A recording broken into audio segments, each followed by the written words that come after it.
안녕하세요. 중국 고전의 명작 손자병법 그 22번째 이야기입니다. 자, 그럼 혼란했던 중국 춘추 전국 시대로 한번 들어가 볼까요? 지금 보시는 이 지도가 바로 당시 오나라와 월나라의 위치인데요. 이 두 나라는 뭐랄까 서로 아주 지긋지긋한 숙적 관계였죠. 이야기의 시작은 바로 오나라의 왕 부차에게서 비롯됩니다. 월나라를 마침내 굴복시킨 이 오왕 부차는요, 그만 교만과 나태함에 빠져서 하루하루를 주색으로 보내기 시작했어요. 그러던 어느 날이었어요. 월왕구천이 막대한 양의 보물과 특산품을 조공으로 보내온 겁니다. 승리에 잔뜩 취해 있던 부차는 이걸 보고 아주 크게 만족했죠. 이야, 이런 귀한 것들을 보내다니 구천의 정성에 감탄하면서 그의 충성심을 완전히 믿어버리게 된 거예요. 그런데 말이죠. 부차는 사실 월나라가 미인이 많기로 유명한 곳이라는 걸 아주 잘 알고 있었어요. 그래서 월나라 사신에게 짐짓 농담인 척하면서 은근슬쩍 속내를 드러냅니다. 바로 이 말처럼요. 눈치 빠른 월나라 사신이 그 뜻을 모를 리가 없죠. 바로 부차의 의도를 파악하고는 곧 미녀들을 뽑아서 보내겠다고 약속합니다. 이 말을 들은 부차는 역시 구천은 진짜 충신이야 하고 완전히 믿어버리죠. 그리고 바로 이 틈을 타서 간신 백비가 오자저 같은 충신들의 말을 저건 다 편견입니다 하면서 왕의 귀를 막아버립니다. 자, 이렇게 부차의 속셈을 파악한 월나라는요, 이제 나라의 운명을 걸고 엄청난 계략을 준비하기 시작합니다. 바로 그 유명한 미인계, 경국지색의 계략이죠. 경국지색, 한자를 풀이해 보면 나라를 기울게 할 만한 얼굴이라는 뜻인데요. 정말 말 그대로 나라 하나를 통째로 무너뜨릴 만큼 아름다운 미인을 이용하는 계책인 거죠. 월나라의 신하 범녀는 바로 이 부차의 탐욕을 이용해서 그를 파멸시키기로 마음먹고 전국에서 가장 아름다운 여인들을 찾아 나섭니다. 월나라 재상 문종이 드디어 선발된 미녀 20명과 함께 부차를 찾아갑니다. 그냥 가지 않아요. 용봉이라는 글자를 새긴 최고급 목자까지 선물로 바치죠. 일단 이렇게 선물로 환심을 산 뒤에 아주 흥미로운 말을 던집니다. 이 20명의 미녀 중에 천년에 한 번 나올까 말까 한 절세미인 바로 서시가 있습니다. 이렇게 부차의 호기심을 한껏 자극한 다음에 대왕께서 직접 한번 찾아보시죠 하고 제안을 하는 거죠.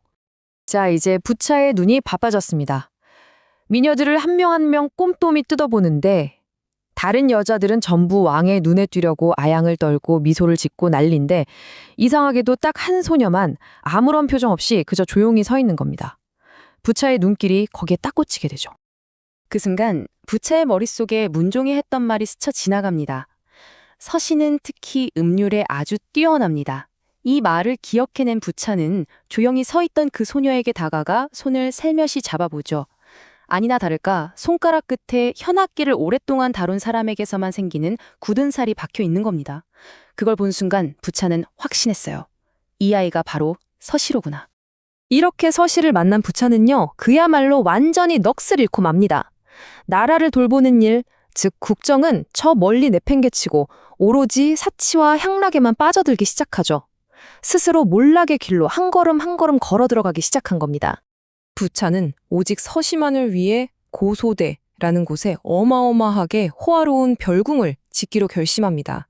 당연히 충신 오자서가 가만히 있을 리 없죠. 사치는 나라를 망하게 하는 근본입니다.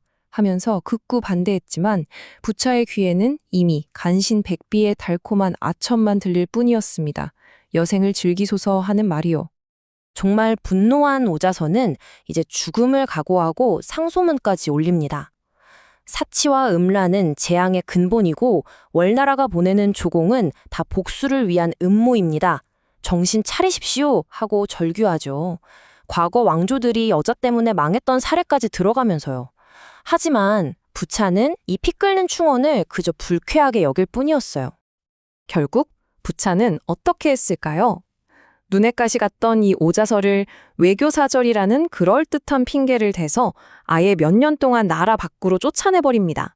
그리고 오자서가 없는 그 사이에 나라의 모든 힘을 끌어모아서 기어코 3년 만에 그 거대한 별궁을 완성시키고 말죠.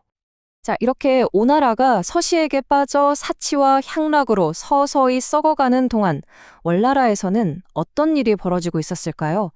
월왕구천은 회계산에서의 그 치욕을 단 하루도 잊지 않고 복수를 위한 힘을 아주 착실하게 길러나가고 있었습니다.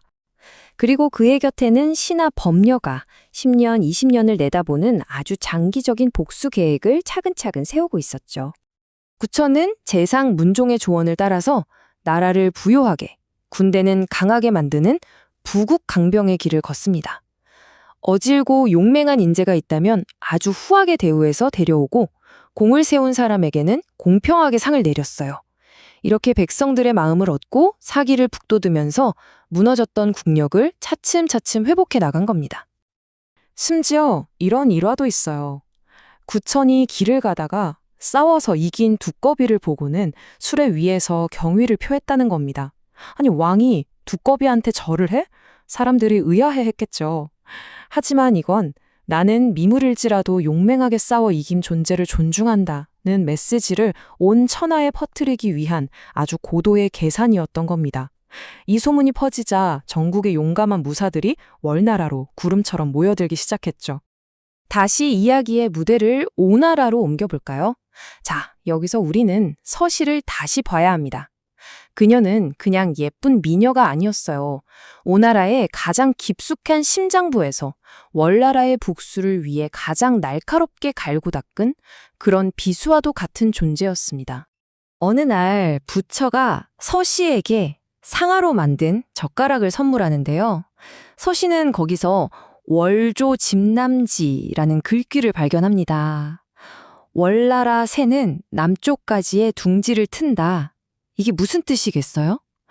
바로 고향을 잊지 말라는, 조국을 잊지 말라는 뜻이죠.